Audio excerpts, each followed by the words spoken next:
asha amadi amana makhoigi pupu amadi aboki ka adugi thong adu hangdokpaga yamna namthiba manam aman laklami ka adugi manungda thaduna leiramba phapung aduda apumba hakchang anikak taduna leirami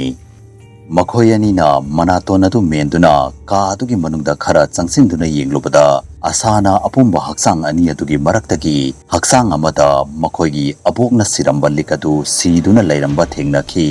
mado ubada asa pungangaklam yamati thajaba ngamlamde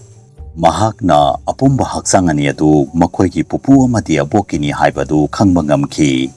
hakchang ani asi makhoigi pupu amadi aboki oirabadi numit kharani dagi makhoiga yumaduda leiminarakliba ahanani adu kanano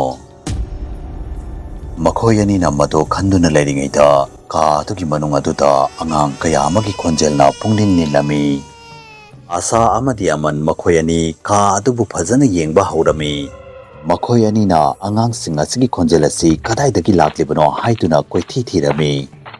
aman ka adugi manungda khonjel adubu thiraduna chattuna leiringaida khangkhongtana yamna mallaba buksel amada thamjillami yamna ngakliba wadi buksel adu thong amagum hangdoraklami amadi buksel adugi maningda aronba ka amasu leiba urami makhoi ani ka adugi manungda changduna ka adugi manungda kari lei haiduna yengbagi thauna amatta yauramde matang aduda aronba ka adugi manungdagi angang kharana makhoi anigi maming kaurakpagi khonjel tarame khonjel adu taraba matungda makhoi ani yamna kirame makhoi ani tapna ka adugi manungda changlami ka adugi manung adu yamna mamlami maram aduna ka adugi manung aduda makhoi anina karimata phajana uba ngamlamde adubu ikhangkhangudana ka adugi nakal amaromdagi yamna ngalaba angauba machugi mangal ama thoklaklami mangal aduna tholakpaga angang mayam adugi khonjel sing adusu amuka hena hauba hengalaklami khonjel adu angang sing aduna yamna tingthana amadi nungaitana kappasu malami khonjel sing aduna makhoi anida karigumba wa amasu hainingba malami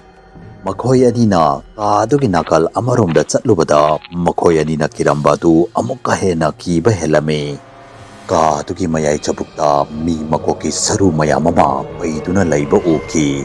mi makok sing adugi manakta yaiga tawbagi mafam amadi pochai kharasu taduna leirami adugi faglang sing aduda yamna akiba lai kaya amasu yektuna leirami lai sing adu karigumba mong ama tawba sa amagi lai sumalami sa sing adugi yamna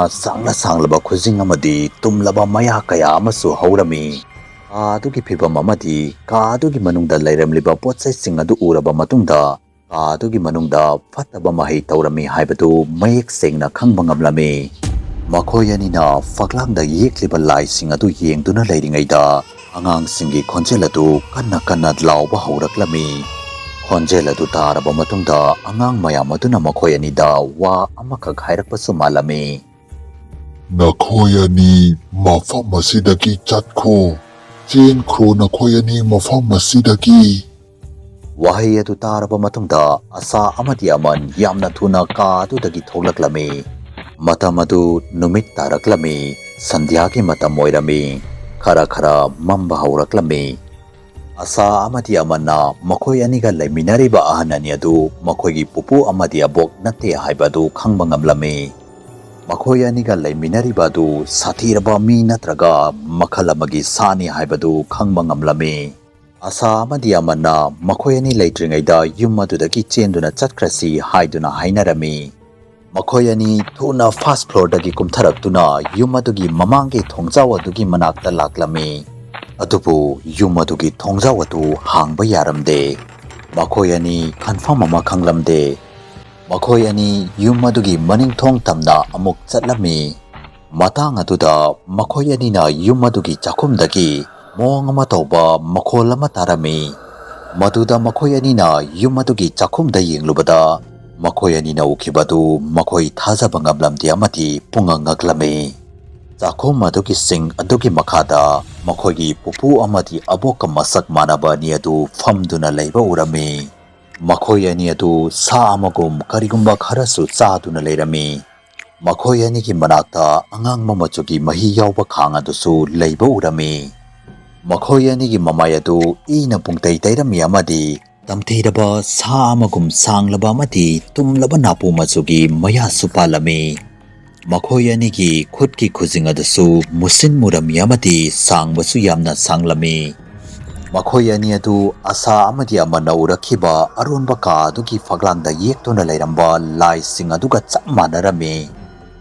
asa amadi amanaukibadu auba mi khudingmaki thamoida akiba pogangadaba thaudok amadi oirami makhoi animak sa amagum ngangduna famduna leirami matang aduda ikang khawdana abok masak manaba nupi adugi mideng adu makhoi anida tarami nupi adugi mamit adu ngosok ngaurami mamit adugi makha adu musin murami nupi aduna sathiraba sa amagum nganglaklami madu ubada asa amadi aman mafam adudagi kanna chelaklami amadi yum adugi maning thongdagi yum adudagi chenduna thoklaklami yum adugi maningda leiramba haibrangtong adasu kanna hairaklami amadi mafam adugi akoiba aduda namthiba manam adusu namlami manam adu igi manam oirami makhoi ani maning leithoktuna yenglamde adubu makhoi anigi maningda sa ani adu makhoibu tanaraktuna makhoigi maningda inarakle haiba adudi khanglami makhoi anigi maningdagi makhon kaya amasu laklami laimaida chenduna lakpagi khujingi makhon amadi ngangbagi makhon adu tapna tapna hauba hengalaklami angang ani adu hauji yamna kiba helami makhoi anina chenduna chaliba asi kadaidano haiba dusu khanglamde makhoi anina khaliba asi mafam adudagi chenduna chakhiba asini chela tuna makhoi ani laisang amagi manakta laklami amadi karimata khanthaba tawdana laisang adugi manungda changki makhoi anina amukta fau maning leithoktuna yenglamde laisang adugi manungda changbaga machin mawpa konsin aduna kaplami laisang adugi kachin amada ahan oirap tawba nupa ama famduna leirami angang ani aduna kibadu bada ahan adu famlamadagi hawgalaklami amadi makhoi anigi manakta changduna wahang kaya ama hanglami asuk thengkraba hing asida nakhoi anidi ching asigi manungda kaidauramlibano matang aduda laisang adugi mapandagi kanna ngangbagi makhol ama laklami makhon adu tabaga ahan aduna laisang adugi thong pumnamak thingjalami amadi angang ani adubu laisang adugi manungda leiramba ka amagi manungda puduna changlami ahan aduna mahaki landline dagi call ama tauramlaga angang ani adugi manakta laklami ahan aduna makhoi anida hojik makhoibu kanamatana karisu tawba ngamlaroi haiduna hairaklami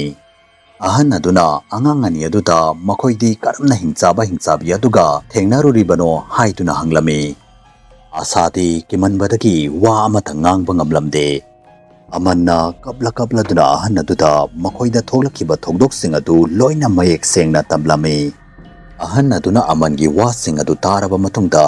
yamna kina makhoi ani adu makhoigi pupu amadi abok natte makhoi ani adu tanu amadi susilni haiduna hairaklami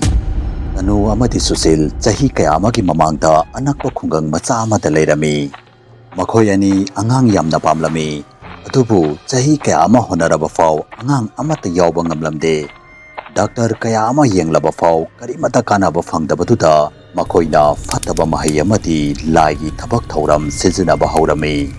makhoi anibu aroibo oina ching adugi manungda fataba mahai tauringaida oki amadi numit adugi matungda makhoi ani adu mafam khangdana mangki amadi uba fangkide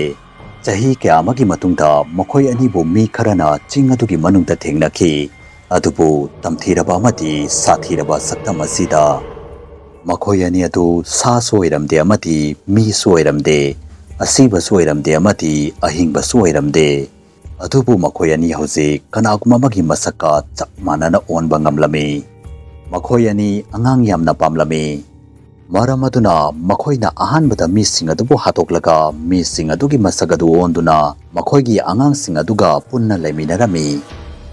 adubu karigumba angang sing aduna khanglakpa natraga chingnarakpadagi chenge haiduna taurabadi angang sing adugi makok adu kathatuna makhoigi manakta thamlami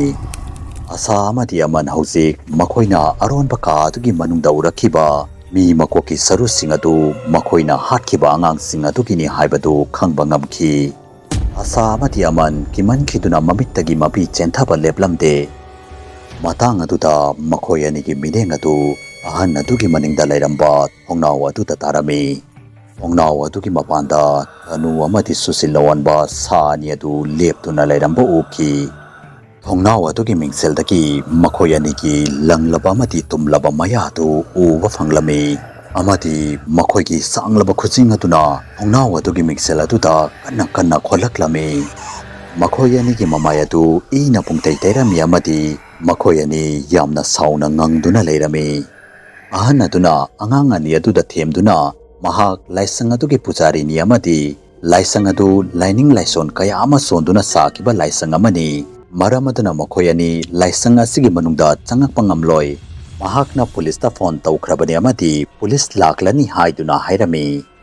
ꯑꯗꯨꯕꯨ ꯄꯨꯂꯤꯁꯅ ꯃꯐꯝ ꯑꯗꯨꯗ ꯌꯧꯔꯛꯂꯕ ꯀꯥꯟꯗ ꯉꯪꯕꯒꯤ ꯃꯈꯣꯜ ꯑꯗꯨ ꯇꯥꯕ ꯐꯪꯂꯝꯗꯦ꯫ ꯁꯥ ꯑꯅꯤ ꯑꯗꯨ ꯑꯃꯨꯛꯀ ꯆꯤꯡ ꯑꯗꯨꯒꯤ ꯃꯅꯨꯡꯗ ꯆꯦꯟꯗꯨꯅ ꯆꯪꯈꯤ꯫